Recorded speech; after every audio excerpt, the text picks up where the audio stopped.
What's up? It's good to be back home.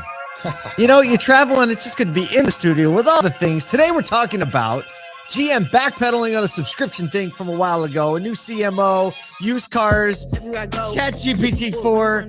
Maybe I should have Chat GPT write my headline intros so that I can get them done fast enough.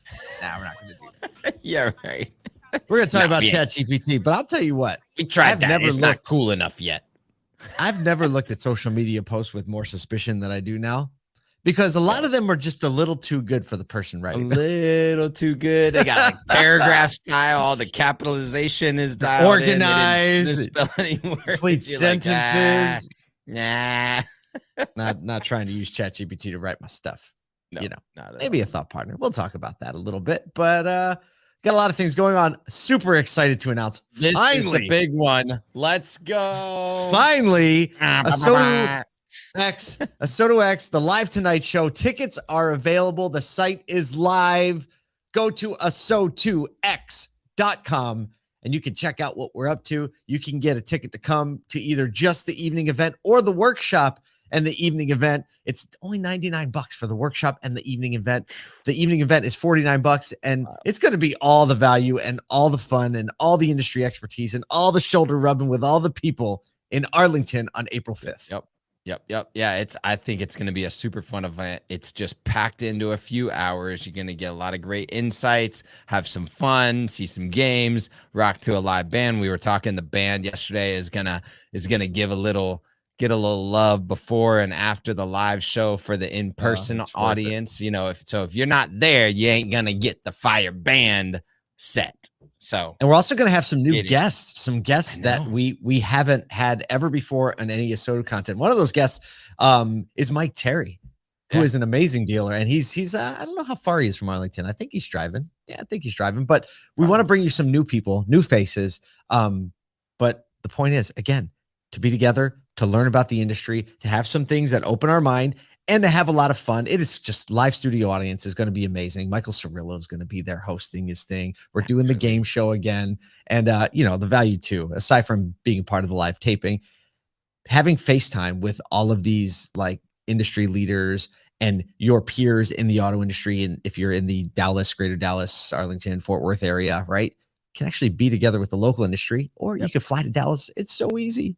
Just come. Yeah, it's easy to find. And not just that, but we're doing everything. Nothing even actually starts until 5 o'clock. So the workshop starts at 5 and then the live show starts at 6:30. So if you're in a store and can't get out through the day and struggle to get to auto events because you got to get the time off approved, it's super easy to try to let everybody get there.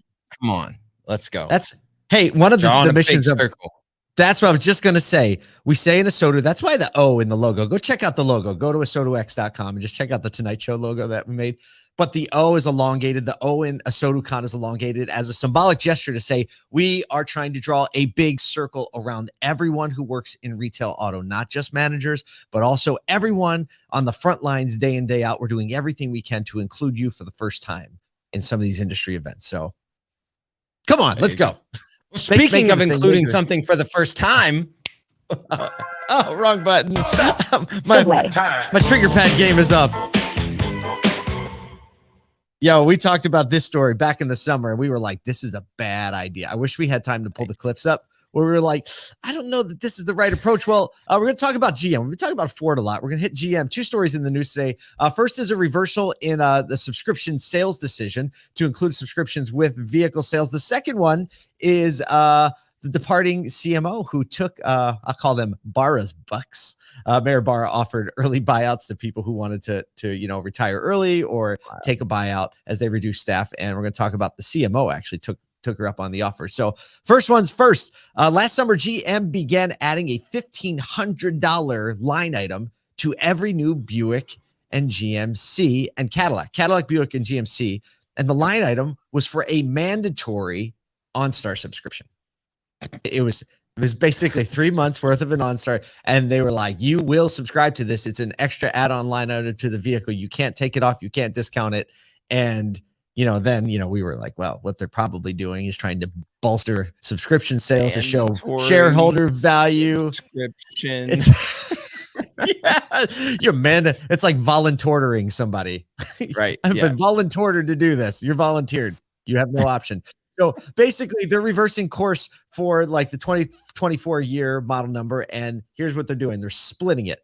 They're still including the subscription with the premium models like Escalades, Denali's, Avenirs. So it's all going to still, the features are going to be included. And that's like, crash detection, communication. It actually has unlimited data streaming, which I didn't know, which like, that's a good feature to have in your car. Strong. My kids would That's be strong. excited about that. And so it's adding all those, but it's becoming now a part of the purchase price and listed as a standard option instead of an add-on. And then all of the other vehicles are going to get GM's, what are they calling it? What do they call it? OnStar Remote Access Features. Yeah. So you can lock and unlock your doors. You can kind of see where it is. So some basic features, and they're going to be included with that. One dealer, Howard Drake, principal of Casa Automotive Group, who sells Buick, GMC, and Cadillac vehicles in California, he said the move was, quote, really wise, especially as pricing pressure remains heavy on consumers. So GM backpedal on that one. Here's the interesting thing is the people that are purchasing these Denali and Avenir models don't really have like pricing pressure assigned to them, but perception of brand is a massive piece for those buyers. Those buyers all want to perceive nobody their brand feels and be perceived. Yeah, you just don't feel nobody good. feels good about being forced to buy a subscription. Like Ever. it doesn't matter how much money you have or how little pricing pressure you feel. Exactly. It just doesn't feel good. Just You don't doesn't leave with a feel feeling like, man, they're really on my side. And then obviously for everybody else and all the things out there, like smart move. I don't know. Maybe Smart the CMO had It's something to do with almost that. like we had a hunch, Paul, just a hunch. We got to go find that episode and like roll that back. But hey, maybe the CMO did have something to do with that decision. Speaking of GM's CMO, we're just going to do half one. After GMO's announcement of the voluntary retirement buyout incentive, one of the highest profile exits will be from their global chief marketing officer, Deborah Wall, who started with the company as the Cadillac CMO in 2018 and then promoted to the global CMO in 2019. I think the coolest part about Deborah was that she came from outside the automotive industry and she did a lot of great things for the Cadillac brand. She came from McDonald's North America, right? Not automotive, but obviously very in touch with culture, very in touch with how people are operating in the retail marketplace. She was one of Automotive News top 100 leading women in the industry in 2000, 2005, and 2020. And, she didn't say where she's going to go, but she's as of March 31st, she's on her way out.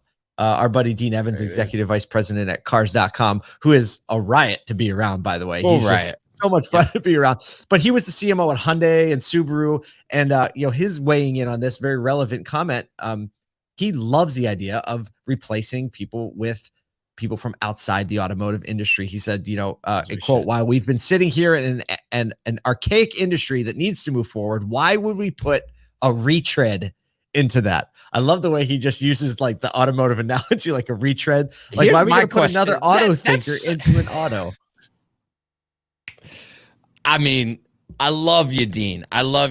But like, you've been in auto for a long time, moving around as CMOs and EVPs at different companies in auto. So I completely agree with that. And I think a lot of these public companies and dealer groups should be looking to hire executives and not have to require them to come from inside auto. Now, the path to that is tougher because there is some education that has to happen that's different than any other vertical. Complex. And it's complex, but I think that the narrative remains that like if we go after those things, it makes a lot of those types of qualities, they can acquire the knowledge quickly, and coming outside of coming from outside of auto, like we should look toward those as opportunities for us to grow. So I appreciate that. He made some comments about, hey, outsiders have a hard time understanding that you've got to be a dealer advocate or the advocate of the brand CFO, right? And not have to relearn all of that stuff. And there has to be some treading lightly. So it is a different mindset to take when you come from outside of auto. But I think some savvy people can do it. Yeah, they have to be a real savvy, like people person, because you just think of there's just a dynamic negotiation that really doesn't exist in any other industry where you have like a franchise model with such a high level ownership on the dealer, on the actual franchisee side. And I don't know, it's worked once. I think it can work Again. Speaking of things that are happening again. Oh man, here we go. Segue. It's a little more of an educational moment, which is why we're including this, because it's a story, but it's more of a trend than a story. Kyle, you want to take it? Yeah. So if you haven't noticed, or if you're not in the auction lane or looking at vehicle value right now, wholesale used car prices are going crazy. Personally, we've actually had the opportunity to see this in some inventory management accounts across the country. But basically what's happening is that wholesale values are accelerating so quickly because the need to acquire cars is so high, that kind of the used car market has dried up. But retail prices are a trailing indicator on that, and wholesale prices are accelerating quicker than retail, which means that dealers are taking losses in order to sell these cars. Our friend on Twitter, car dealership guy, is like, I'm seeing many people buy cars outside or at the auction that are higher than the retail price that would be acceptable in any retail market, for thousands more than they're selling, meaning dealers are taking front end losses. And I mean, it's not a great move, for the industry, and it's not great for the consumer either, because it allows the dealer to do less for the consumer. So it's kind of this interesting. I think the retail values are going to catch up, but there's this like 3 to 4 week period that we're seeing that wholesale higher than retail. It's really interesting. So let's break this down for you. If you're just kind of new, dealers are at an auction and say what they pay for the car is $14,000. The book value, like Kelly Blue Book, Black Book, whatever you're going to look at, is going to say, well, actually, a customer's only going to pay you like $11,000 for that vehicle. So when you buy it, it already is down $3,000. It's actually happening, and that's reality. So if there's a little bit of stress or anxiety around the used car department, now you kind of know why, which is, we talk about this basically to anyone we consult with. We talk about it on Fridays in the All Things Used Car Room. Why any dealer wouldn't focus attention and energy on buying cars from consumers directly from the service lane or directly off the curb makes zero sense. It has to. That is the proficiency that is necessary in every dealership across the country. Finding the people and the process that allow you to purchase from the service lane and purchase from local sellers is going to be the bread and butter for the foreseeable future for auto, because auction prices are not coming down quickly. Dealers are trying to offload aged inventory, which is their highest price inventory, and that's just not going to be the place of high benefit. You might have to supplement or pad some of it, but the benefit definitely comes in acquiring vehicles in your local market. Kyle, when do you make money on a used car? The money's made in the buy, baby. It's made in when the you buy, bought it, not in the made sale. or lost. That's right. There you go. Oh, some fancy wordplay. Speaking of fancy wordplay, Stop. Segue. This is a fun. Kyle's gonna geek out any moment now. But just as you were getting used to the idea, or maybe not, that the Chat GPT AI language model is doing your kids' homework and writing your social media post or your next job cover letter. OpenAI, the company, the product's creator, announced a new version and launched it, GPT-4, which is more advanced and nuanced. And this time, it can look at pictures. It's unbelievable. Pictures. It can create video. It can do a ton. It can write code way better than it could the last time. It's almost a year updated in total learning, but the number of events are like in the trillions as opposed to in the millions, and so it's an additional. Have you seen if it knows who you are yet? It didn't know who. Doesn't know who I'm at. Who I am. If your company is known, then there's the potential. Like, I haven't asked it like who are the founders of ASOTU. It may know that from like Crunchbase or something like that, or LinkedIn, just because that's a larger aggregation, but it doesn't know my name. But just a few of the things is it's trained up to what it looks like September 2021. So it's a year advanced, almost a year advanced of the GPT 3.5 model. And that's quickly going to move forward. But it just has a lot more events involved, obviously has a lot more understanding of the narrative culture. It has the ability to make inferences based on your questioning. So for instance, I was utilizing it to write a little bit of code yesterday, and I asked it to write the code, and then it also spit out the process to implement the code without me having to ask it, right? So it was doing further work based on previous things that it's learned and knowing. So right now you have to pay the $20 to get access, the $20 a month to get access to the GPT-4 model. You do have to select it every time you go to a new chat because it prioritizes 3.5. Because right now they're only allowing 100 requests every 4 hours.